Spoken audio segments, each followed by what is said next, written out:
সুপ্রিয় দর্শক, আমি মুস্তাফা দানি সবাইকে স্বাগত জানাচ্ছি সম্পাদকীয়তে। আজকের বিষয় প্রাথমিক শিক্ষার মান বাড়বে তো। আর এ নিয়ে আলোচনার জন্য আমাদের স্টুডিওতে উপস্থিত আছেন প্রথমেই মুস্তাফিজুর রহমান, প্রাথমিক ও গণশিক্ষামন্ত্রী। মাঝখানে আছেন রাশেদা কে চৌধুরী, নির্বাহী পরিচালক গণসাক্ষরতা অভিযান। ও ওই প্রান্তে আছেন অধ্যাপক ডক্টর মোহাম্মদ কায়কোবাদ, শিক্ষাবিদ এবং লেখক। তবে আলোচনা শুরুর আগেই চলুন দেখিনি এখনকার প্রধান সংবাদগুলো। নারায়ণগঞ্জের লাঞ্ছিত প্রধান শিক্ষক শপথে বহাল, স্কুল পরিচালনা কমিটি বিলুপ্ত ঘোষণা। সারা দেশের শিক্ষকদের মানববন্ধন, ক্ষমা চাইবেন না সেলিম ওসমান। ঘূর্ণিঝড় রোয়ানুর প্রভাবে বঙ্গোপসাগর উত্তাল, কক্সবাজার উপকূল সহ সমুদ্র বন্দরগুলোতে 4 নম্বর সতর্ক সংকেত।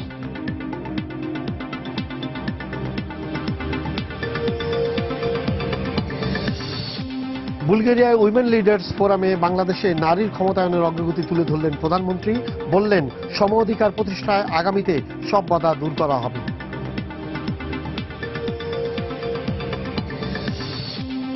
জিয়া চ্যারিটেবল ট্রাস্ট দুর্নীতি মামলায় 2রা জুন বেগম জিয়াকে হাজিরের নির্দেশ আদালতের। উপস্থিত না হলে জারি হবে গ্রেপ্তারি পরোয়ানা। এবং প্যারিস থেকে কায়রো যাওয়ার পথে 66 যাত্রী ও ক্রু নিয়ে ইজিপ্ট এয়ারের বিমান বিধ্বস্ত, সন্ত্রাসী হামলা ধারণা কর্তৃপক্ষের।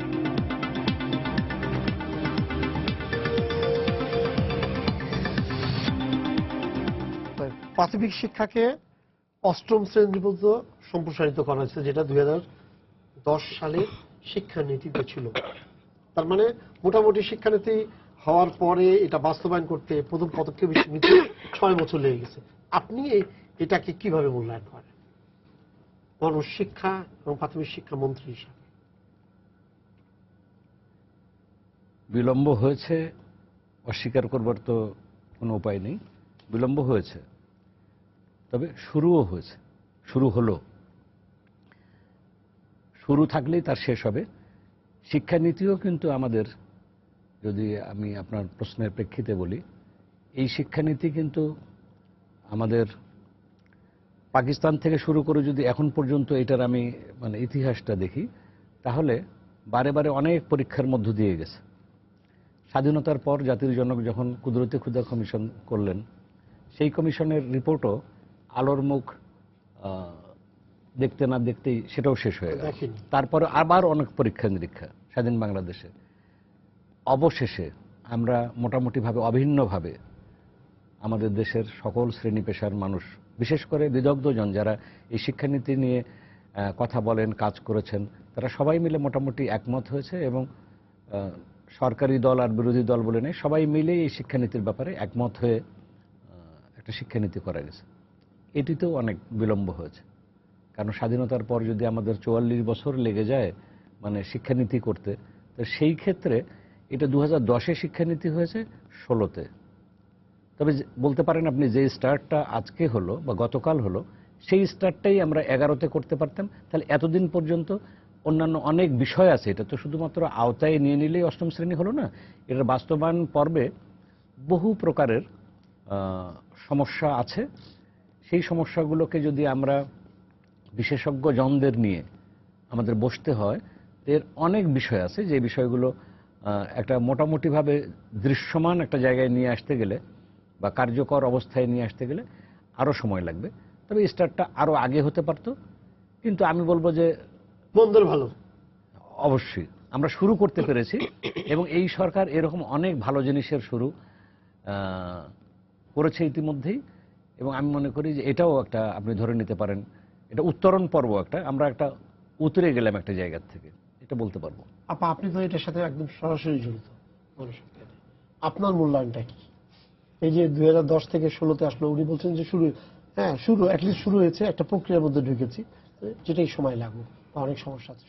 হ্যাঁ, যখন 2002 সালে হলো, 2010 সালে এই শিক্ষানীতি, পূর্ণাঙ্গ একটা শিক্ষানীতি, আমাদের সার্বভৌম সংসদে গৃহীত একটা শিক্ষানীতি, এরকম একটা জিনিস আমরা যখন পেলাম, এবং সে পাওয়াটা কিন্তু 2009 থেকেই শুরু হয়েছিল প্রক্রিয়া। দীর্ঘ 1.5 বছর লেগেছে আবার এটা পাশ হতে বা পূর্ণাঙ্গ একটা নীতি পেতে।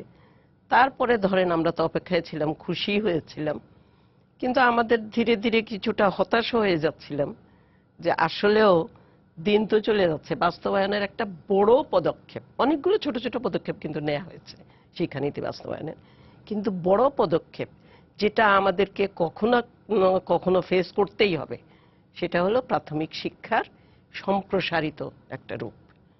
এবং সেটার যৌক্তিকতা বলি যাই বলি, আমি কিন্তু সরকারকে সাধুবাদ দেব, বিলম্বে হলেও সিদ্ধান্তটা নেওয়া হয়েছে। এখন তো নানা ধরনের প্রশ্ন আসছে, কি করে করা যাবে, বিশাল চ্যালেঞ্জ ইত্যাদি।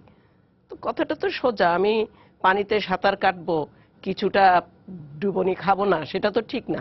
সেটা তো করতেই হবে আমাদের যদি আকাঙ্ক্ষা থাকে, প্রত্যাশা থাকে, আমাদের যদি এই ভিশনটা থাকে সামনে যে আমরা আমাদের প্রাথমিক শিক্ষাকে একটা মানের জায়গায় নিয়ে যাব। এবং সেটা অনেকে প্রশ্ন করতে পারেন কিন্তু, যে প্রাথমিক শিক্ষা পঞ্চম শ্রেণী পর্যন্ত মান কি রাখা যেত না? যেত। বর্তমান বৈশ্বিক বাস্তবতায় বা বাংলাদেশের আর্থসামাজিক বাস্তবতায় নিজেরাই যদি চিন্তা করি, পঞ্চম শ্রেণী পাশ করার পরে ওই শিশুটি ঝরে গেল, আর গেল না কোথাও, পরবর্তী পর্যায়ে কি তার তো তখন আসলে ওই শিক্ষাটা তো তার মোটামুটি তার সে জ্ঞানের জগতে প্রবেশ করলো, কিন্তু ওই জগতে তাকে আর হাঁটাচলা করার সুযোগ দিলাম না আমরা, এরকম একটা জায়গায়।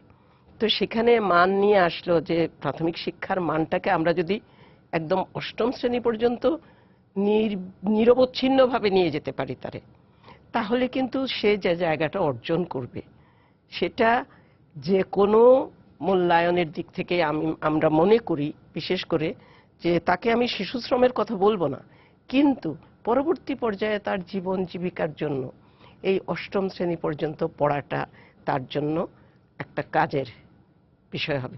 দ্বিতীয়, আমি যেটা সবার আগে আমার বলা উচিত, সেটা হলো মৌলিক শিক্ষা নিশ্চিত করা কিন্তু রাষ্ট্রের দায়িত্ব। এবং অষ্টম শ্রেণী পর্যন্তই মৌলিক শিক্ষাকে বিশ্বব্যাপী স্বীকৃতি দেয়া হয়, এবং সেটা কিন্তু নাগরিকের অধিকার। সেই অধিকার প্রতিষ্ঠার জায়গায় আমরা কিন্তু এক ধাপ এগিয়ে গেলাম, এটাকে আমি এইভাবে মূল্যায়ন করি। আর আরেকটা বিষয় বলি, অতি সম্প্রতি বাংলাদেশ কিন্তু টেকসই উন্নয়ন লক্ষ্যমাত্রায় সই করেছে, এসডিজি যেটা বলছি আমরা। সেই এসডিজিতে কিন্তু 8 বছরের প্রাথমিক শিক্ষা বাধ্যতামূলক বলা হয়েছে, 12 বছর পাবলিক ফান্ডেড, সরকারি খরচে, রাষ্ট্রীয় খরচে, এবং 1 বছরের প্রাক প্রাথমিক। তাহলে তো আমরা ওই লাইনে এখন প্রবেশ করলাম। আমাদের মাননীয় প্রধানমন্ত্রী স্বাক্ষর করে এসছেন এসডিজির ঘোষণায়, কিন্তু এই বাস্তবায়নটাও কিন্তু শুরু হলো এখন। তো সেই জায়গা থেকে আমরা মনে করি এটা চ্যালেঞ্জ তো থাকবে, অনেক চ্যালেঞ্জ আমরা আলোচনা করতে পারি, কিন্তু একটা বড় পদক্ষেপ নেওয়া হলো, এটা আমাদের আগামী প্রজন্মের জন্য ভালো একটা দিক নির্দেশনা পাবো আমরা। স্যার, আপনি একটা মানের কথা বলেছেন, যে মান নিয়ে বা এটা নিয়ে যাবে একটা পর্যায়ে মানটা, যেমন একটা মানুষের ক্লাস 5-এ পড়ে যতটুকু সে তারপরে যখন ঝরে পড়ে, তার এটা যখন সেটা যদি 8 পর্যন্ত হয়, এটা স্বাভাবিকভাবে এটা বলতেই হবে যে তার মানের না অনেক কিছুরই ক্ষেত্রেই কিন্তু সে এগিয়ে যাবে, এতে কোনো সন্দেহ নাই। এখন যে মান নিয়ে যে প্রশ্নটা আসছে, প্রাথমিক স্কুলগুলো বেসিক্যালি আমাদের গ্রামে অনেক বেশি, মানে শহরের থেকে বাইরে এই ইয়াগুলোতে বেশি। শহরের ইয়াগুলো অন্যভাবে নিয়ন্ত্রিত হয়, গ্রামের গুলো অন্যভাবে, অনেকটা অন্যভাবে হয়। সেখানে যখন মান নিয়ে ইয়া হয়, এখন যে জিনিসটা হবে ক্লাস 8 পর্যন্ত, এখন প্রাইমারি স্কুল আছে ক্লাস 5 পর্যন্ত, সেক্ষেত্রে কি হবে? এবং উনি বলতে যে যেখানে থাকবে, অর্থাৎ আমাদের ক্লাস 8 কিন্তু মাধ্যমিক, আমাদের 12 ক্লাস, ইন্ডিয়াতে তো 11th এবং 12 ক্লাসও স্কুলের মধ্যে পড়ায়, 12 পর্যন্ত ওদের মাধ্যমিক স্তরের ইয়াটা। আমাদেরটা তো মনে করেন ম্যাট্রিক পর্যন্তই হয়ে গেছে। আমাদের পড়ার সিস্টেমটা ডেভেলপ করছে 6-এর পর থেকে 10-এর দিকে টার্গেট করে। আর ক্লাস 5 পর্যন্ত হলো যে জাস্ট আপনি এটা শিখে রাখবেন, আপনি পারলে কিছু করেন, নতুবা না করেন, আপনি লিখতে পারবেন। তো শিক্ষায় এই গুরুত্বপূর্ণ যুগান্তকারী পদক্ষেপের সূচনার জন্য সরকারকে অভিনন্দন জানাই, সাধুবাদ জানাই। বিলম্বিত হয়েছে সেটা আমরা জানি, সীমিত সম্পদের দেশ, সীমাবদ্ধতা রয়েছে, চ্যালেঞ্জ রয়েছে। আপনি যে কথাটি বললেন, আমাদের প্রত্যন্ত এলাকায় যে সমস্ত স্কুল কিংবা কলেজ রয়েছে, সেখানে ভৌত অবকাঠামোর যেমন অভাব, শিক্ষক অপ্রতুলতাও কিন্তু রয়েছে, গুণগত মানসম্পন্ন শিক্ষকের অভাব। এবং সহসাই আমরা এই শিক্ষকের মানের উন্নতি ঘটাতে পারবো না, কিন্তু এটা একটা সময় সাপেক্ষ ব্যাপার। আমি ব্যক্তিগতভাবে মনে করি যে আমাদের পাঠ্যপুস্তকগুলো অত্যন্ত উন্নত মানের হওয়া উচিত। আমি যখন স্কুলের ছাত্র ছিলাম, আমার পাঠ্যপুস্তক প্রণেতা ছিলেন ঢাকা বিশ্ববিদ্যালয়ের একজন অত্যন্ত নামকরা অধ্যাপক। তার প্রতি আমার প্রচুর রেসপেক্ট ছিল। বইগুলো মোরলেস নির্ভুল ছিল। এখন কিন্তু ওই মাত্রায় নেই। এই ইকোনমি অফ স্কেলটা কেন যেন আমরা গ্রহণ করতে পারছি না। আমাকে 20 লক্ষ বই ছাপাতে হবে, তাহলে ওই বইটার গুণগত মান কত ভালো হতে হবে। আমি জানি আমার প্রত্যন্ত এলাকায় যে সমস্ত স্কুল রয়েছে সেখানে কিন্তু যোগ্য শিক্ষকের অভাব রয়েছে, কিন্তু পাঠ্যপুস্তকটা যদি খুব ভালো হতো তাহলে ওই ছেলে মেয়ে কিন্তু ঠিকই শিখতে পারত। এখানে আমার মনে হয় যে আমাদের যথেষ্ট গুরুত্ব দেওয়া উচিত। একটি বই লেখাবো, 25 লক্ষ কপি তার ছাপানো হবে, তাহলে বইটা কত নির্ভুল, গুণগত মান কত ভালো হতে হবে। হল্যান্ডে হয়তো 50,000 ছাত্রের জন্য একটা বই লিখতে হয়, আমার 25 লক্ষ ছাত্র। সুতরাং একজন শিক্ষককে যিনি বইটা লিখবেন তাকে আর কতটা পারিশ্রমিক দিতে হবে, তেমন একটা পারিশ্রমিক দিতে হবে না, তাই না? এই দিকটা আমার মনে হয় যে দারুণভাবে আমাদের নজর দেওয়া উচিত। আমাদের সীমিত সম্পদের দেশ, অনেক টাকা, যেটা বললাম যে আমরা যদি প্রত্যেকটা স্কুলে ভালো মানের শিক্ষক দিতে চাই, আমরা এই মুহূর্তে পারবো না, আমাদের সেই রিসোর্স নেই। কিন্তু পাঠ্যপুস্তক দিতে তো কোনো অসুবিধা নেই। অত্যন্ত ভালো মানের একটা পাঠ্যপুস্তক, প্রয়োজন বোধে ভালো কাগজে, যাতে একটা ছেলে মেয়ে ওটা পড়তে চায়, এরকম পাঠ্যপুস্তক প্রণয়ন করা দরকার। আমরা যদি এটা করতে পারি তাহলে আশা করি শিক্ষা আমরা ভালো করব। আমাদের দেশটি, আমরা জানি অর্থনৈতিকভাবে এটা অগ্রসর হচ্ছে, মানে বোদ্ধারা আন্তর্জাতিক মহল ভাবতেই পারছে না বাংলাদেশের মতো একটা দেশ সেটা অর্থনৈতিকভাবে এভাবে এগুচ্ছে। এমনকি সামাজিক সূচকেও কিন্তু আমাদের অগ্রযাত্রা অব্যাহত আছে। এখন যদি শিক্ষাকে আমরা যথাযথ গুরুত্ব দিতে পারি, যেমন এটা একটা গুরুত্ব দেওয়া, তবে মান আমাদের উন্নত করতে হবে। এখনো কিন্তু আমাদের শিক্ষার মান আশাব্যঞ্জক নয়, এটা হলো সত্য কথা। কোরিয়া, মালয়েশিয়া একসময় আমাদের সমকাতারে ছিল, এখন কিন্তু তারা অলমোস্ট ধরাছোঁয়ার বাইরে চলে গেছে, শুধু শিক্ষাকে গুরুত্ব দিয়ে প্রয়োজনীয় বিনিয়োগ ঘটিয়ে। আমি জানি পরিসংখ্যান বলে জিডিপির যে শতাংশ আমরা শিক্ষায় বিনিয়োগ করি সেই হারটা কিন্তু ক্রমশ কমছে, এটা সত্য কথা। এটাকে উপরের দিকে নিয়ে যেতে হবে। এই যে এখন আমাদের প্রাথমিক ও গণশিক্ষা মন্ত্রণালয়ের উপর যে দায়িত্বটা পড়ে গেল, 8ম শ্রেণী পর্যন্ত শিক্ষার ব্যবস্থা তাদের করতে হবে, হয়তো এখন লজিক্যালি তারা করবেন, কারণ এখন হাই স্কুলের সাথে যে 6, 7, 8 সেটাকে সহসা আমরা প্রাইমারিতে নিয়ে আসতে পারবো না। এটা আমাদের গণশিক্ষা মন্ত্রণালয়ের আন্ডারে থাকবে আপাতত, না? কিন্তু পড়ালেখাটা ওইখানেই চলতে থাকবে। এখানে সমন্বয় সাধন করতে হবে। বড় একটা চ্যালেঞ্জ রয়েছে, কিন্তু আবার গুণগত মান উন্নত করা এটা কিন্তু অত্যন্ত বড় চ্যালেঞ্জ। এটাকে মোকাবিলা করার জন্য আমি মনে করি ব্যয় সাশ্রয়ী পদ্ধতি হচ্ছে অত্যন্ত ভালো মানের পাঠ্যপুস্তক আমাদের ছেলেদের উপহার দেওয়া। আমি একটু মন্ত্রী মহোদয়কে জিজ্ঞাসা করি, একটু বলবেন আপনি ওই বই নিয়ে কোনো চিন্তা ভাবনা, যেমন আপনাদের তো এমনি নতুন করে কারিকুলাম এগুলা আস্তে আস্তে করতেই হবে। যেমন উনি যে কথাটা বললেন যে আমরা হয়তো টিচার, যে ভালো মানের শিক্ষক, তাদেরকে আমরা হয়তো এই মুহূর্তে তৈরি করতে পারবো না, হয়তো সময় লাগবে, কিন্তু আমরা যেটা পারি সেটা হলো বই। তো বইটা নিয়ে আপনারা মানে কখনো কি আপনাদের কোনো সাজেশন থাকে কিনা পাঠ্য বই? অবশ্যই থাকে। বইয়ের ব্যাপারটা যদিও এটা এনসিটিবি করে, জি, এনসিটিবি এই প্রতিষ্ঠানটা আমাদের মাধ্যমিক, উচ্চ মাধ্যমিক পর্যায়ের এবং আমাদের বিশেষ করে মাধ্যমিক এবং আমাদেরটা পুরো বইটাই তারা করেন। এটার জন্য আমাদের যারা এক্সপার্ট আছেন তারাই এটার সমস্ত কিছুটাই করেন। এবং এটার সাথে তো আমি মনে করি বিশ্ববিদ্যালয় পর্যায়ের শিক্ষকরাই আছেন। আমি তো তাদের মান নিয়ে বলবো না, তবে নির্ভুলতা নিয়ে অনেক কথা অনেক সময় হয়েছে, যে এটা নির্ভুল করে যে কথাটা উনি বললেন ডক্টর কায়কুবাদ, আমি হ্যাঁ এখানে আরও অনেক কিছু করার আছে, আমি এটা বলবো। আর এবার যে আমাদের নতুন করে 8ম শ্রেণী আসলো আমাদের সাথে, এটা আসার কারণে এখন এই কারিকুলাম নিয়ে আমাদেরকে বসতে হবে, কারণ তাদের ব্যাপারটা ছিল 6, 7, 8টা 10কে টার্গেট করে নিয়ে 10কে টার্গেট করে, এবং তাদের মাধ্যমিক পর্যায়ের ব্যাপার। এখন প্রাথমিকের এই সাইকেল যখন আমরা এটার ব্যাপ্তি বিকাশ ঘটালাম, মানে আওতা বাড়ালাম, এখন এটার জন্য তো পুরোপুরিভাবে একেবারে পরিপূর্ণভাবে আমি মনে করি এটা তো আর শর্ট টার্ম কোনো আমাদের পরিকল্পনা নয়। আমাদের লক্ষ্যই হলো যে মৌলিক শিক্ষার এই স্তরটাতে আমরা কতদূর সম্প্রসারিত করব সেটা করে ফেলেছি। দেন এইটা যদি মানে এটাকে টেকসই করতে হয়, যুগোপযোগী করতে হয় এবং এটার মধ্য দিয়ে মানসম্মত আমরা একটা শিক্ষা ব্যবস্থা গড়ে তুলতে পারি। এবং এখানে পড়াশোনা করলে যেমন ক্লাস 5 পর্যন্ত যখন পড়াশোনা করত তখন ব্যাপারটা ছিল ক্লাস 2তে উঠে তো সে অক্ষর জ্ঞানটা ভালো রকম হলো, 3, 4, 5 এই 3 বছরের মধ্যে ওই বয়সে তার বিকশিত হবার মতন এমন কোনো চিন্তা চেতনা আমরা ঢুকিয়ে দিতে পারলাম না কিন্তু তখন পর্যন্ত। আর এই যে এখনকার ব্যাপ্তিটা হলো, আওতাটা বাড়লো ক্লাস 8 পর্যন্ত, এই জায়গায় যে এই প্রাক প্রাথমিকে 1 বছর এবং এখানে 8 বছর, এই 9 বছরের মধ্যে কিন্তু ছেলেটি তার শিশুকাল পার করে আমি বলবো যে তার কিশোর মানে কৈশোরে তার প্রবেশ করছে। এই জায়গা পর্যন্ত তার জীবন দক্ষতা বৃদ্ধির জন্য আমি অনেকটাই সে শিখে ফেলতে পারবে। এর মধ্যে থেকে যাদের বিভিন্ন তারা ভকেশনালে যেতে পারে, উচ্চশিক্ষার অন্যান্য জায়গায় যেতে পারে, তারা সেই জায়গাটাই যাবে। এই জায়গা পর্যন্ত এখন আনতে গেলে আমরা যে মানের কথা বলছি সেই জায়গায় শিক্ষক হলো অনিবার্য একটা টুলস। মানে শিক্ষক বাদ দিয়ে তো কোনো কিছু হবে না, এবং ছাত্র দেখলেই বোঝা যাবে যে শিক্ষক তার কেমন পড়ান, শিক্ষককে আমার দেখার দরকার নেই।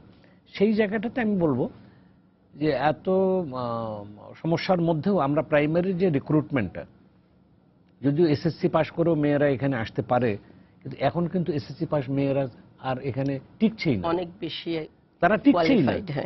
এখন বিএ এমএ মাস্টার্স করে ঢাকা ইউনিভার্সিটিতে প্যানেল টিচার, শুধু সবাই এখন কিন্তু গ্র্যাজুয়েটের নিচে কেউ টিকছেই না, অ্যাপ্লাই করতে পারতেছে কিন্তু তারা টিকছে না। আমরা সেই জায়গায় গেছি।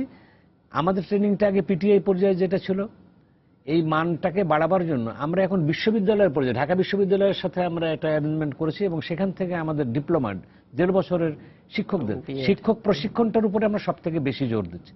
ইভেন তাদের যেন আউটলুকটা আরো একটু প্রসারিত হয়, এটার জন্য আমরা বিদেশে পর্যন্ত এপিডিপি 3-র আওতায় এ পর্যন্ত প্রায় 40-50টা টিমকে আমরা, যারা জেলা পর্যায়ে শ্রেষ্ঠ, থানা পর্যায়ে শ্রেষ্ঠ, বিভাগীয় পর্যায়ে শ্রেষ্ঠ, তাদেরকে বাইরেও পাঠিয়ে ওদেরকে একটু দেখানো।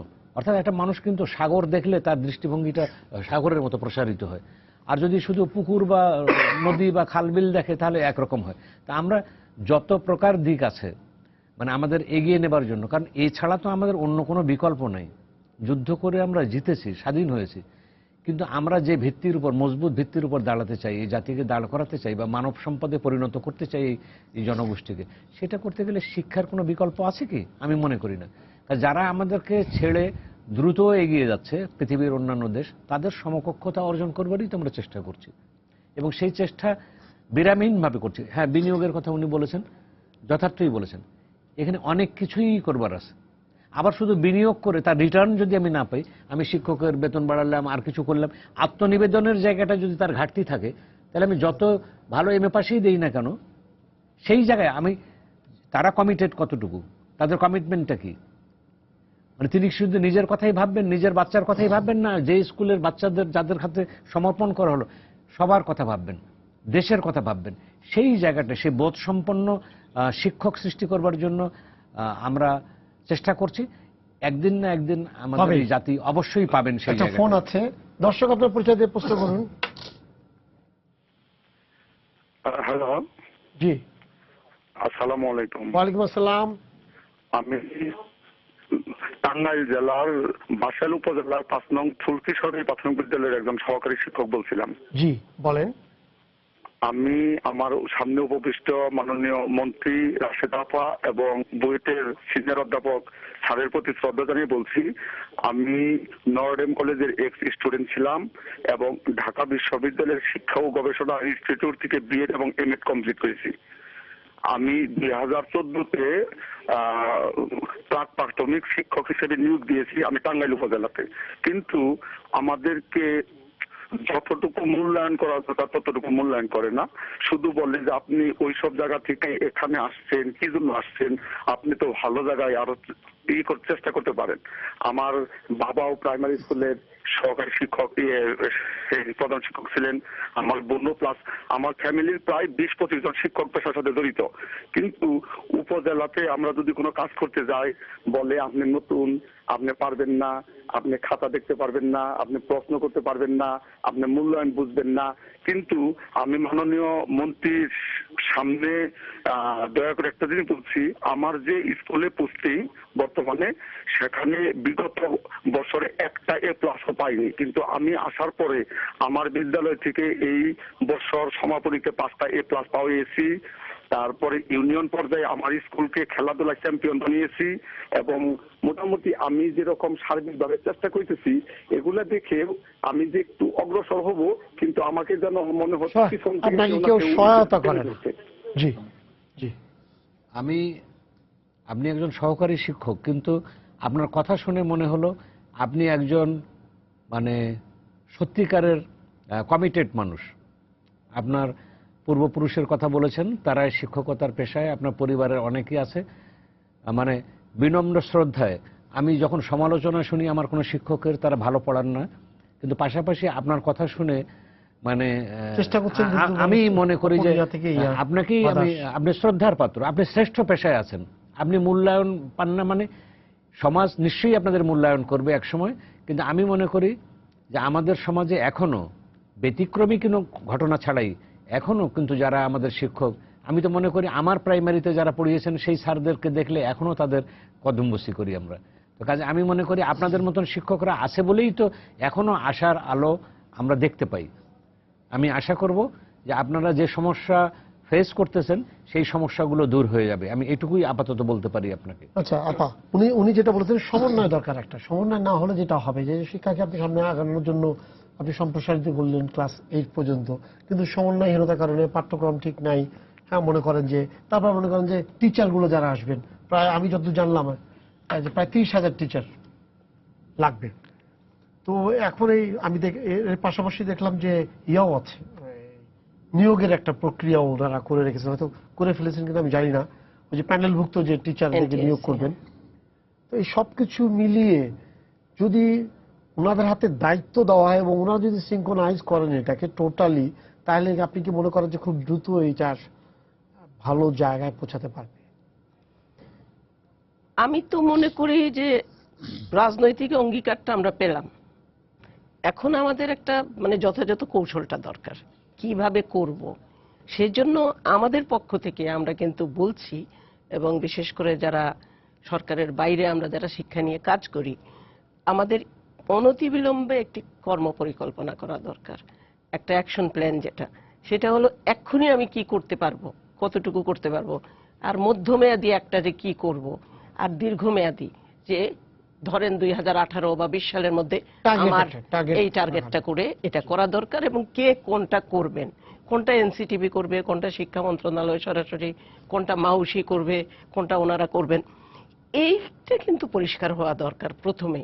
তারপরে তো সমন্বয়ের বিষয়টা আসবে, কে কোনটা করবেন। আমি যতটুকু জেনেছি, ধন্যবাদ জানাবো, একটা ম্যাপিং এর প্রক্রিয়া শুরু হয়েছে, আমাদের শিক্ষা তথ্য পরিসংখ্যান ব্যুরো করছেন, আসলে কতগুলো স্কুলে কোন জায়গায় কি লাগবে।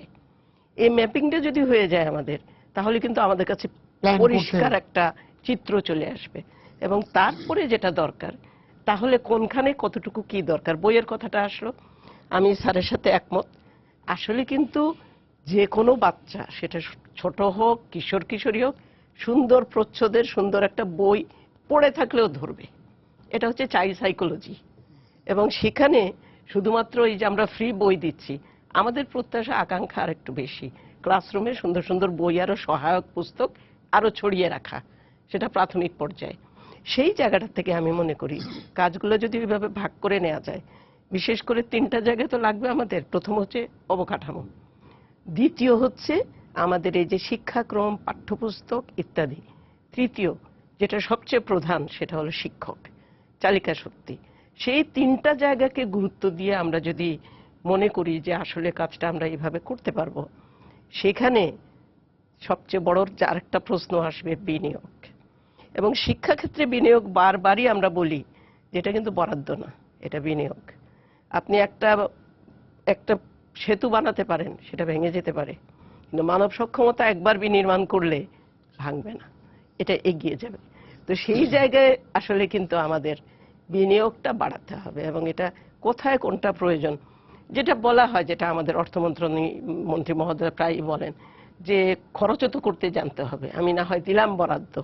সেই জায়গাটা থেকে আমাদের যে দুর্বলতাগুলো আছে প্রাতিষ্ঠানিক কাঠামোগত, সেগুলো দূর করতে হবে। তাহলে আমরা যে বরাদ্দ পাবো সেটা যথাসময়ে যথাযথ ইউটিলাইজ করতে হবে। সেইগুলো যদি আমরা পারি, সেখানে উনি যেটা বললেন সক্ষমতা বিনির্মাণে শিক্ষকদের অনেক চেষ্টা করা হচ্ছে, কিন্তু তারপরেও বাস্তবতা যেটা, আমাদের প্রাথমিক পর্যায়ের শিক্ষার্থীদের 30% কিন্তু এখনো প্রথম প্রজন্মের শিক্ষার্থী, বাড়িতে মা বাবা লেখাপড়া জানেন না, এ প্রতিষ্ঠানের উপরেই নির্ভরশীল, শিক্ষকের উপরেই নির্ভরশীল।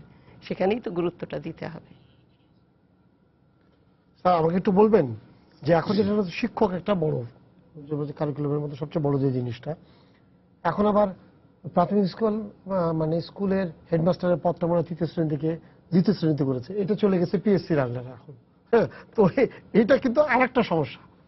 হ্যাঁ, এই যে আমি দেখলাম পিএসসির আন্ডারে 33 আর 34তম বিসিএস নিয়ে চলছে, 39 মাস পার হয়ে গেছে, সেই বিসিএস এর লোক আর বিসিএস হতে পারছে না। এখন মনে করেন যে এখানে তো টিচারের সংখ্যা অনেক, যখন এই দিনগুলো আপনার 4500-এর মতো হেডমাস্টারের পদ খালি আছে, তাহলে সেটা যদি নিয়োগ দেয় তাহলে এই ক্ষেত্রে কি হবে? যেমন আমার কাছে আপনি সমন্বয়ের কথা বলছেন, উনি অর্ধপন্ত করবে, তো ঠিক আছে, পরীক্ষা তো আমি নিব, তারপরে আমি টিচার দিব। হ্যাঁ, পরীক্ষা দিবে, তারপরে 39 মাস ঝুলে থাকবে। হ্যাঁ, 34 বিসিএস, কিন্তু 37তম বিসিএস এর শুরু হয়ে গেছে, কিন্তু 34 নম্বর বিসিএস এ এখনো উনি বিসিএস হতে পারেনি। এই অবস্থা থেকে উদ্ধারের কি উপায় আছে? রাশেদা আপা যেটা বললেন, সমন্বয়টা খুবই গুরুত্বপূর্ণ। আমাদের সম্পদ সীমিত, আমরা যদি সেটাকে বিনিয়োগ করি তার থেকে রিটার্ন দ্রুত গতিতে পেতে হবে। আমি একবার কোরিয়াতে পড়াতে গিয়েছিলাম, 2 বছর পরে ওই বিশ্ববিদ্যালয়ে যখন গেলাম, যে আমি চিনতে পারি না, কারণ সেখানে 2টি 17তলা ভবন 2 বছরের মধ্যে তারা তৈরি করে ফেলেছে। আমাদের বাংলাদেশ প্রকৌশল বিশ্ববিদ্যালয়ে একটা 12তলা ভবন তৈরি করতে আমাদের অনেক অনেক বেশি সময় লেগেছে। 19 বছর লেগেছে। হলো না কিন্তু, তাই না? আমরা বিনিয়োগ করব, সাথে সাথে ওর থেকে আমরা রিটার্নও আশা করি। এই সমন্বয়টা করতে হবে, আমাদের যথাযথ কর্ম পরিকল্পনা করতে হবে, একটা যুদ্ধাবস্থা ডিক্লেয়ার করতে হবে যে আমাকে কাজটা ওই সময় আমাকে করতে হবে, যেটা আমরা এর আগেও পিএসসি বিষয়ে বলেছি, তাই না? এই ধরনের একটা যুদ্ধাবস্থা, যে আমরা যদি বিনিয়োগ করি, প্রাইমারি স্কুলের ভৌত অবকাঠামো যদি বাড়াতে চাই, এই ডিসেম্বরের মধ্যে আমাকে করে ফেলতে হবে। এই রকম একটা কর্ম পরিকল্পনা দরকার।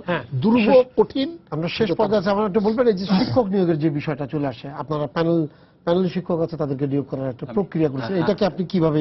আমি দুটোই বলছি। প্রধান শিক্ষকের কথাটা আপনি বলেছেন, 4500 নয়, প্রায় 10,000 শিক্ষক আমাদের পদ শূন্য।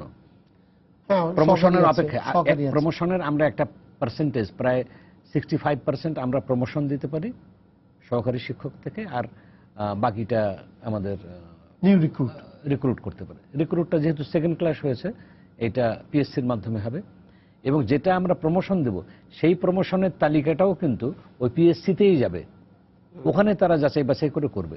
এখন 64,000 স্কুলের আমার এটা তো ছোটখাটো একটা কোনো বিষয় নয়। আমরা যেমন এটিও নিচ্ছি, এটিওটাও এটিও যখন আমরা সেকেন্ড ক্লাস নেব, আমরা পিএসসি কে অনুরোধ করেছি এবং ওনারাও আমাদের সাথে একমত যে আপনারা এটিওর জন্য যে পরীক্ষাটা নেবেন, সেই পরীক্ষার থেকেই যাদের এটিও করা হলো একই পদের যখন, তখন আপনারা হেডমাস্টারও আমাদেরকে দিয়ে দেন ওখান থেকে 5,000 7,000। এমনকি আমরা আমাদের যে বিসিএস এর বিভিন্ন ক্যাডারে যারা মানে নন ক্যাডার, সেখান থেকেও আমরা নেবার জন্য আমরা দ্রুত, এটা আমি আশা করতেছি এই যে আগামী ডিসেম্বর পর্যন্ত আমরা এটার মধ্যে আমাদের অনেক সাফল্য আসবে। আপনি প্যানেল শিক্ষকদের কথা বলেছেন, প্যানেল শিক্ষক 42,000 নেওয়া হয়েছিল, যে বারে বারে যেন এই রেজিস্টার্ড স্কুলগুলোতে শিক্ষক, মানে অনেক জায়গায় হয়ে গেছে একজন শিক্ষক হয়ে যায়, তারপরেও আমরা দিতে পারি না। এইটার থেকে উত্তরণের জন্য মানে একবারেই 42,000কে প্যানেলভুক্ত করা হয়েছিল, হয়তো 2 লাখ পরীক্ষা দিয়েছিল। এইটার মধ্যে থেকে 2013 সালে যে এটা মানে জাতীয়করণের আওতায় চলে আসবে 26,193, সেটা তো আর কেউ ভাবেনি তখন। এর মধ্যে যে 14,000 হয়ে গেল, মানে যারা অ্যাবজর্ব হয়ে গেল, তারা তো গেলই শূন্য পদে, বাকিটা থেকে গেল 27-28,000। এখন বোধহয় অনেকে আছেন, অনেকে অন্য চাকরিতে চলে গেছেন, সঠিক হিসাব জানি না। এইটা নিয়ে বলা হলো যে না, এখন আর নিয়োগ দেওয়া যাবে না, যেহেতু সরকারি হয়েছে, আগে যারা হয়েছে তারা হয়েছে। এইটা নিয়ে আমাদের শিক্ষক কুল যারা এতে থাকলেন, প্যানেলে থাকলেন, অথচ পেলেন না, তারা কোর্টে গেলেন। কোর্টে যাওয়ার পর প্রথম 10 জন যারা গেছেন, তারা অ্যাপিলেট ডিভিশন শেষ করার পরেও মানে সরকার পক্ষ মানে ওখানে হেরেছে মামলায়, ওনারা জিতেছেন। এমনকি তারা রিভিউ করেছিলেন, রিভিউ জিতেছেন। জেতার পর এই 10 জনের মধ্যে আমরা নিয়োগের সিদ্ধান্ত দিয়ে দিয়েছিলাম, আর বাকিগুলা মামলার জন্য অপেক্ষা করছে। সরকারের ব্যাপার তো, শেষ পর্যন্ত এক্সস্টেড না হওয়া পর্যন্ত মানে মনে করে যে এটা জনপ্রশাসন বলেন বা অর্থ বিভাগ বলেন, তাদের কিছু ব্যাপার থাকে যে না, এটা নেওয়া যাবে না, তাদের ডিসিশনটা। আমরা কিন্তু চেয়েছিলাম যে তারা হোক। এখন সর্বশেষ হাইকোর্ট পর্যন্ত পার হয়ে গেছে আরো 10,000-15,000 শিক্ষক, প্রায় 350 রিটের, আগেরটা বাদ দিয়ে। সর্বোপরি এই সমস্ত বিষয়গুলো নিয়ে, যেহেতু কোর্টে প্রত্যেকটার রায় একই হচ্ছে, আর এটা অভিন্ন ব্যাপার, প্যানেল শিক্ষক মানে প্যানেল শিক্ষক, 10 জন আগে মামলা করছে, তার যা রায় হচ্ছে, এই 300 জন যে রিট করছে, 10,000 জন একই। তার মানে এই মামলা প্রক্রিয়া থেকে বেরিয়ে হয়তো হবে। আপনাদের কাছে সুখবর বলি, সেটা হলো ইতিমধ্যে আইন মন্ত্রণালয়ের আমরা মতামত নিয়েছি যে এই মামলা করে শেষ পর্যন্ত ওই 10 জনের ক্ষেত্রে যা হয়েছে তাই হবে কি না হবে। হাইকোর্ট পর্যন্ত তারাও পার হয়ে গেছে। আইন মন্ত্রণালয় বলেছে যে এটার ব্যাপারে অভিন্ন ব্যাপার, অভিন্ন মানে ভিন্ন ভিন্ন কোনো কিছু আশা করা যায় না, তো কাজে এটা নিয়ে নেওয়া সঙ্গত।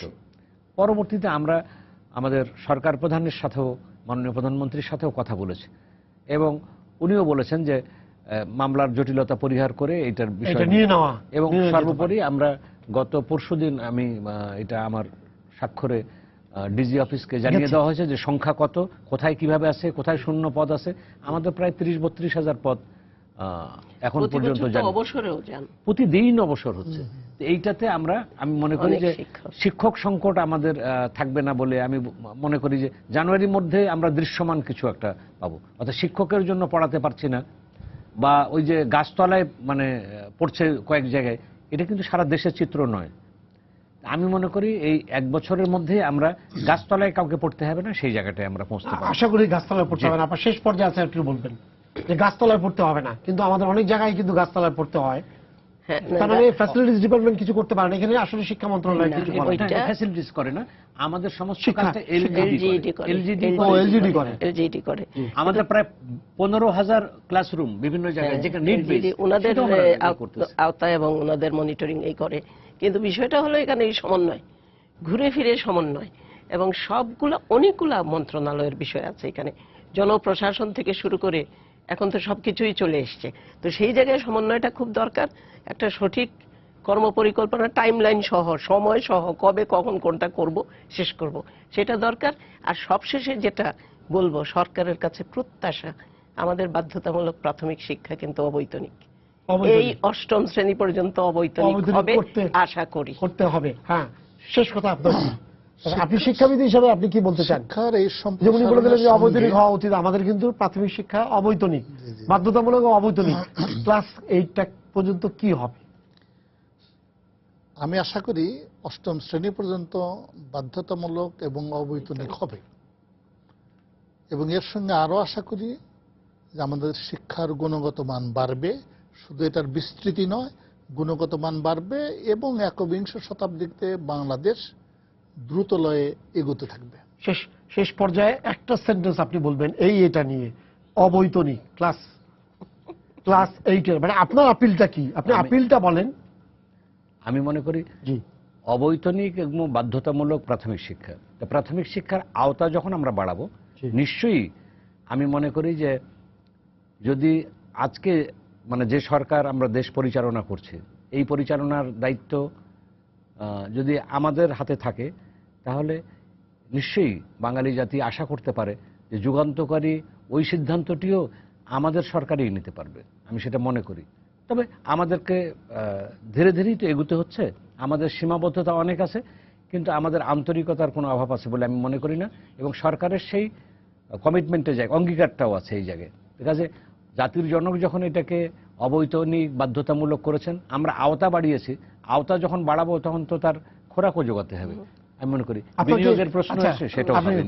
আপনি কি কোনো সময় হিসাব নিয়েছেন যে যদি এটাকে অবতরণ করতে হয় কত কোটি টাকা বাড়তি লাগবে? গতকাল কেবল সিদ্ধান্ত হলো। আচ্ছা, কোনো হিসাব আছে? আমি একটু বলি, এটা হলো যখন শিক্ষানীতি প্রণয়ন কমিটি একটা হিসাব করেছিলেন, তারা করেছিলেন যে 2018 সালের মধ্যে যদি পূর্ণাঙ্গ বাস্তবায়ন করতে হয় তাহলে জিডিপির 4% আমাদের দিতে হবে, এবং সেটা ক্রমান্বয়ে বাড়িয়ে 2-3 করে 18 সাল পর্যন্ত 4% করলে শিক্ষানীতি প্রণয়ন কমিটি এই কথাও বলেছিল যে তাহলে আমাদের কোনো দাতা সংস্থার মুখাপেক্ষী হতে হবে না, আমরা নিজেরাই পারবো। আশা করছি আমাদের, আমরা এখন আশা করি যে 4% পর্যন্ত জিডিপি যাক। শিক্ষা 2.2, হ্যাঁ, না এখন আরো কম, হ্যাঁ আরো কম, নিচের দিকে গেছে। তো আমাদের সময় শেষ হয়ে গেছে। আপনাদেরকে ধন্যবাদ, এবং আশা প্রত্যাশাটা ভালো মতো করতে চাচ্ছি। সেটা হলো যে যেহেতু গণশিক্ষা মন্ত্রী এবং এখানে আছেন এবং প্রাথমিক এরিয়া, সেক্ষেত্রে যেটা হবে যে যেমন স্কুলগুলো ভালো মতো চলবে, পাশাপাশি স্কুলের যে শিক্ষক নিয়োগের ব্যাপারটা আছে এটা খুব দ্রুততার সঙ্গে কার্যকর ব্যবস্থা নেওয়া হবে। পাশাপাশি যে আমাদের যে প্রাথমিক স্তরটা যেটা ক্লাস 5 থেকে 8-এও উত্তীর্ণ হলো, সেই জায়গাটাও অবৈতনিক হবে। আপনাদেরকে ধন্যবাদ স্টুডিওতে আসার জন্য। সবাইকে শুভেচ্ছা জানিয়ে শেষ করছি আজকে সম্পাদকীয়। আগামীকাল আবারও দেখা হবে রাত 10টায়। দেখার আমন্ত্রণ রইল। শুভরাত্রি।